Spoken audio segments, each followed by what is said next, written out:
explain speed control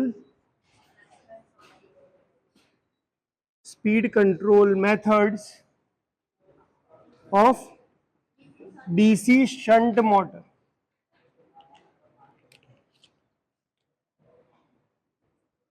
DC shunt motor. બરાબર, એના માટે આપણને પહેલા તો શન્ટ મોટર બરાબર ખ્યાલ હોવો જોઈએ. થોડુંક બેઝિક જોઈ લઈએ. શન્ટ મોટરમાં શું હશે? પોઝિટિવ નેગેટિવ સપ્લાય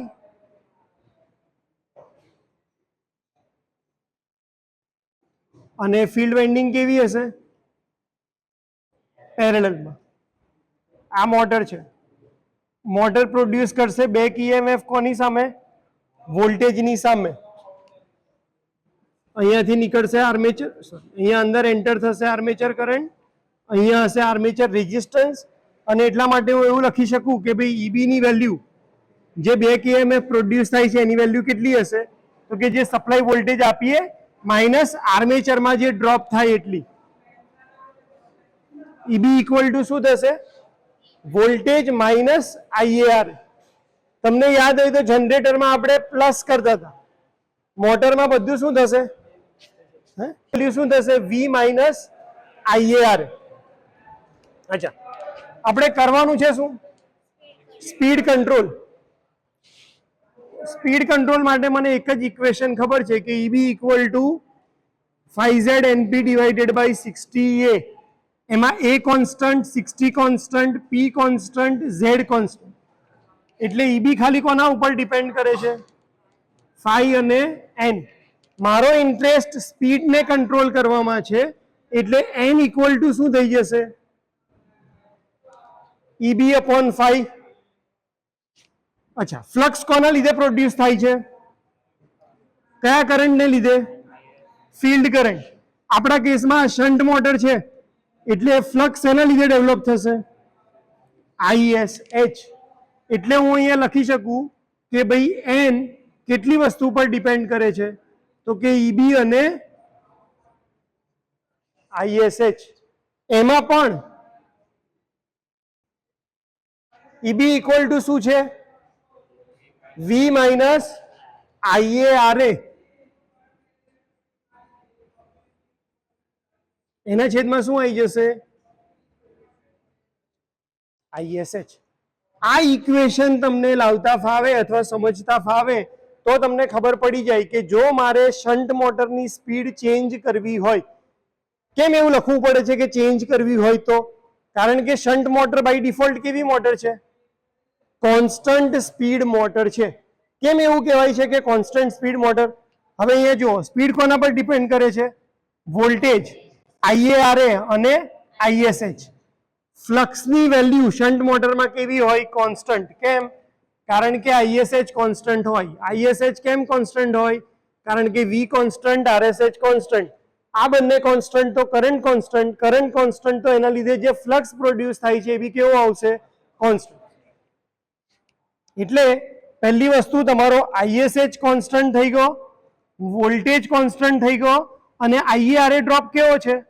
બહુ ઓછો. કેમ? કારણ કે આર ની પોતાની વેલ્યુ કેવી છે? ઓછી. તો આ વેલ્યુમાં ચેન્જ નથી થવાનો, આ વેલ્યુમાં ચેન્જ નથી થવાનો, આમાં ચેન્જ થવાનો છે બહુ માઇનર. અને એટલા માટે તમારી સ્પીડ શન્ટ મોટરમાં વધારે ચેન્જ થતી નથી. ચેન્જ નથી થતી એટલા માટે આપણે શન્ટ મોટરને કહીએ છીએ કઈ મોટર? Constant speed motor. તમે જો એનામાં કઈ બદલાવ નહીં કરો તો એની પોતાની સ્પીડમાં ચેન્જ થવાનો નથી. ભલે તમે લોડ ગમે એટલો વધારો કે ગમે એટલો ઘટાડો, સ્પીડ કેવી રહેશે શન્ટ મોટરની? કોન્સ્ટન્ટ. એમાં મારે ચેન્જ કરવો છે, એની સ્પીડને શું કરવી છે? કંટ્રોલ કરવી છે. તો મારી પાસે ત્રણ રીતે હું એને કંટ્રોલ કરી શકું. પહેલું શેમાં ચેન્જ લાવીને? વોલ્ટેજ. સપ્લાય વોલ્ટેજમાં મારે ચેન્જ કરવો પડશે જો મારે સ્પીડ ચેન્જ કરવી હોય તો એને કહેવાશે આર્મેચર વોલ્ટેજ કંટ્રોલ મેથડ. શું કરીશું આપણે? આર્મેચરને જે વોલ્ટેજ મળવાનો છે એ વોલ્ટેજમાં આપણે શું કરશું? ચેન્જ કરશું. ચેન્જ કરશું ઇન ધ સેન્સ, જો આ વોલ્ટેજ ડાયરેક્ટલી પ્રોપોર્શનલ છે, ઉપર છે, એટલે જો વોલ્ટેજની વેલ્યુ વધારે તો સ્પીડ શું થશે? વધશે. વોલ્ટેજની વેલ્યુ ઘટાડશું તો સ્પીડ શું થશે? ઘટશે. આપણને મળે છે કેટલા વોલ્ટેજ? 220 volt DC. એસી માં ટ્રાન્સફોર્મર છે કે જેની મદદથી તમે વોલ્ટેજમાં વધારો કરી શકશો, પણ ડીસી માં એવો વધારો થવાનો નથી. તો ડીસી માં ખાલી આપણે શું કરી શકીએ છીએ? વોલ્ટેજમાં ઘટાડો. જેટલા વોલ્ટેજ મળે છે એમાં તમે ઘટાડો કરી શકો. કઈ રીતે? રેઝિસ્ટન્સ મૂકીને, રેઝિસ્ટન્સમાં ડ્રોપ કરાવીને વોલ્ટેજમાં ઘટાડો કરી શકો. એટલે આર્મેચર વોલ્ટેજ કંટ્રોલ આ જે મેથડ છે એ ખાલી શેના માટે યુઝ થશે? જ્યારે તમારે સ્પીડ કેવી કરવી હોય? ઓછી કરવી હોય. જે છે એના કરતા સ્પીડ ઘટાડવી હોય તો આપણે કઈ મેથડનો યુઝ કરશું? Armature voltage control method. આમાં આપણે કરવાનું શું છે? તો કે તમારી શન્ટ મોટર જે છે એની સિરીઝમાં શું મૂકી દેશું? રેઝિસ્ટન્સ મૂકી દેશું. એટલે હવે થશે શું કે અહીંયાથી ભલે 220 વોલ્ટ મળ્યા, પણ આપણે જેટલા વોલ્ટ ડ્રોપ કરાવવા હશે એટલા ડ્રોપ અહીંયા થઈ જશે, બાકીના કોને મળશે? અહીંયા. આખામાં તો કેટલા મળે છે? 220. પણ મોટરને મળતા વોલ્ટેજમાં હવે શું થઈ જશે? ઘટાડો થઈ જશે. કેટલો ઘટાડો થશે? જેટલી હું રેઝિસ્ટન્સની વેલ્યુ ચેન્જ કરીશ એ પ્રમાણે આમાં શું થઈ જશે? ઘટાડો થતો જશે. એટલે જ્યારે તમારે સ્પીડ ઘટાડવી હોય ત્યારે આપણે કઈ મેથડ યુઝ કરશું? Armature voltage control method. Armature voltage control મેથડમાં એનું નામ લખી અને ડાયાગ્રામમાં મોટરની સિરીઝમાં શું મૂકી દેશું? આપણે રેઝિસ્ટન્સ મૂકી દેશું. તો એ કઈ મેથડ થઈ? પહેલી મેથડ, જેમાં આપણે શું કર્યું? વોલ્ટેજને કંટ્રોલ કર્યો. કઈ રીતે? સિરીઝમાં રેઝિસ્ટન્સ મૂકીને. કોની? આર્મેચર. બીજું પેરામીટર કયું છે? Field current. બરાબર, એટલે અહીંયા હું લખું છું સેકન્ડ મેથડ કઈ થશે? Field control method. એનો ડાયાગ્રામ નીચે ડ્રો કરું. મોટર અહીંયા એઝ ઇટ ઇઝ, અહીંયાથી તમારો સપ્લાય પોઝિટિવ નેગેટિવ. જો આમ જ રાખીશ તો આમાં ફ્લક્સમાં ચેન્જ આવશે નહીં, કારણ કે રેઝિસ્ટન્સ અને વોલ્ટેજ બંને કેવા છે? કોન્સ્ટન્ટ. તો મારે જો આમાં કરંટની વેલ્યુ બદલવી હોય તો મારે અહીંયા શું મૂકવું પડે? એક રેઝિસ્ટન્સ. એ બી કેવો? વેરિયેબલ. તો જ્યારે તમે વેરિયેબલ રેઝિસ્ટન્સ આની સિરીઝમાં મૂકશો તો શું થશે? કરંટની વેલ્યુમાં ઘટાડો થશે કે વધારો થશે? કોણ કહેશે? ચલો, હું પહેલા શું હતું? એકલું ફિલ્ડ વાઇન્ડિંગનો રેઝિસ્ટન્સ હતું. હવે મેં અંદર શું એડ કર્યું? બહારથી એક્સટર્નલ રેઝિસ્ટન્સ એડ કર્યો. આ કર્યા પછી જે કરંટ પહેલા હતો, ધારો કે ISH ની પહેલાની વેલ્યુ હતી 1 એમ્પિયર, આ મૂક્યા પછી ISH ની વેલ્યુમાં વધારો થશે કે ઘટાડો થશે? ઘટાડો થશે. કેમ? કારણ કે રેઝિસ્ટન્સમાં શું થયો? વધારો. રેઝિસ્ટન્સ વધે તો કરંટ હંમેશા શું થાય? ઘટે. એટલે જેવું તમે ફિલ્ડ રિયોસ્ટેટ એડ કરશો તો કરંટની વેલ્યુ કેવી થશે? ઘટશે. જો ISH ઘટે એનો મતલબ શેની વેલ્યુ ઘટશે? ફ્લક્સ. અને જો ફ્લક્સની વેલ્યુ ઘટે, આ સ્પીડ કરતા કેવું છે? ઇન્વર્સલી પ્રોપોર્શનલ. એટલે નીચેની વેલ્યુ ઘટે તો ઉપરની વેલ્યુ શું થશે? વધશે.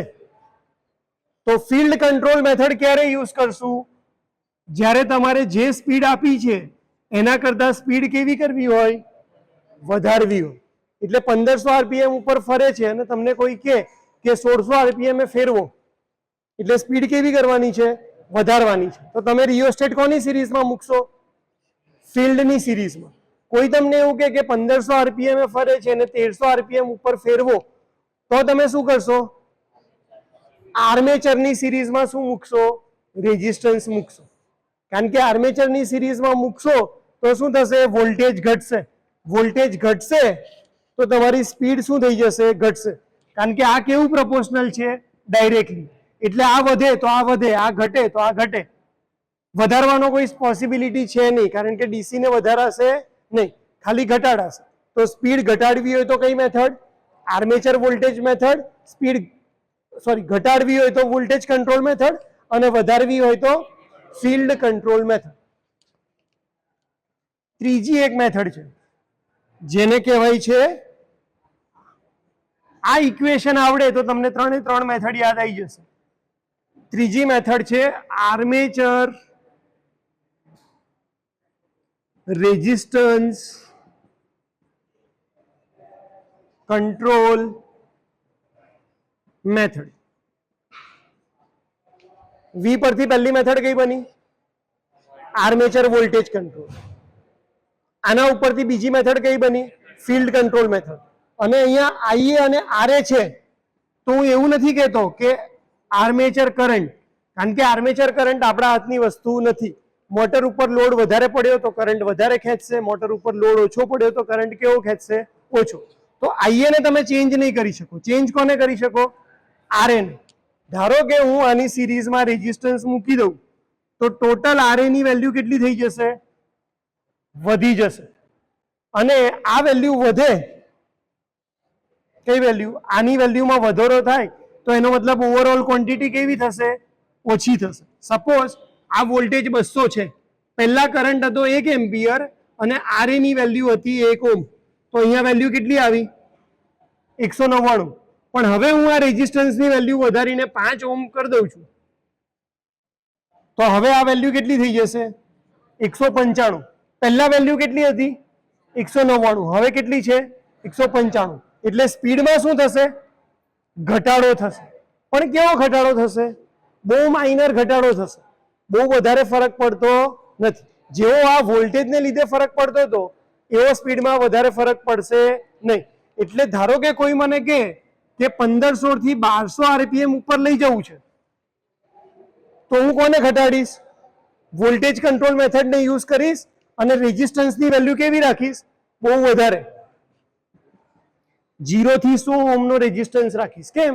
કારણ કે મારે સ્પીડ બહુ વધારે ઘટાડવી છે. પણ કોઈ મને એવું કહે કે ના, ફાઇન ટ્યુનિંગ કરવાનું છે. ફાઇન ટ્યુનિંગ એટલે કે 1498 ઉપર ફેરવો. કેટલા ઉપર? 1498 ઉપર. છે કેટલા પર? 1500 ઉપર. કેટલી સ્પીડ ઘટાડવાની છે? ખાલી 2 RPM ઘટાડવાના છે. તો એમાં આ મેથડ બી નહીં ચાલે, આ મેથડ બી નહીં ચાલે. તો એ વખતે હું ખાલી શું કરીશ? નાનો રેઝિસ્ટન્સ લઈશ કે જેની વેલ્યુ કેટલી હશે? 0 થી 5 ઓહ્મની અંદર. 0 થી 5 ઓહ્મ કે 0 થી 10 ઓહ્મ. જેથી કરીને આ ડ્રોપ કેવો થાય? ઓછો. આ ડ્રોપ પહેલા કરતા ઓછો થશે તો તમે સ્પીડ સ્મૂથલી ઘટાડી શકશો. પેટ્રોલ પુરાવા જઈએ છે તો પહેલા 500 નું પેટ્રોલ કહીએ તો 480 સુધી તો કાંટો કેવો જાય છે? ધનધનાઈને જતું રહે. પછી 480 થી 500 સુધી જતા વાર લાગે. એવી જ રીતે જો તમારે કોઈ એવું કહે કે 1400 ની જગ્યાએ 1368 RPM ઉપર સેટ કર તો હું શું કરીશ? આની સાથે 2 રેઝિસ્ટન્સ મૂકીશ. એક કે જેની વેલ્યુ કેવી હશે? બહુ વધારે, 0 થી 100 ઓહ્મ, અને બીજો રેઝિસ્ટન્સ કે જેની વેલ્યુ કેટલી હશે? 0 થી 5 ઓહ્મ. એટલે પહેલા હું કોને યુઝ કરીશ? 0 થી 100 ઓહ્મ કે 200 વાળાથી સ્પીડ ઘટાડીને કેટલી લઈ જઈશ? 1350 RPM કે 1370 ની આજુબાજુ લઈ જઈશ. અને પછી જ્યારે ફાઇન ટ્યુન કરવું છે ત્યારે હું કોનો યુઝ કરીશ? ઉપરવાળા રેઝિસ્ટન્સ. તો આર્મેચર રેઝિસ્ટન્સ મેથડ અને આર્મેચર વોલ્ટેજ કંટ્રોલ મેથડ બંનેની ફિગર સેમ જ આવે. બંનેમાં મોટરની સિરીઝમાં જ રેઝિસ્ટન્સ આવશે, પણ બંનેની વેલ્યુ કેવી હશે? અલગ અલગ. વોલ્ટેજ કંટ્રોલમાં રેઝિસ્ટન્સ કેવો હશે? વધારે. જ્યારે આર્મેચર રેઝિસ્ટન્સમાં રેઝિસ્ટન્સની વેલ્યુ કેવી હશે? ઓછી. ખ્યાલ આવી ગયો? લખી નાખો ફટાફટ.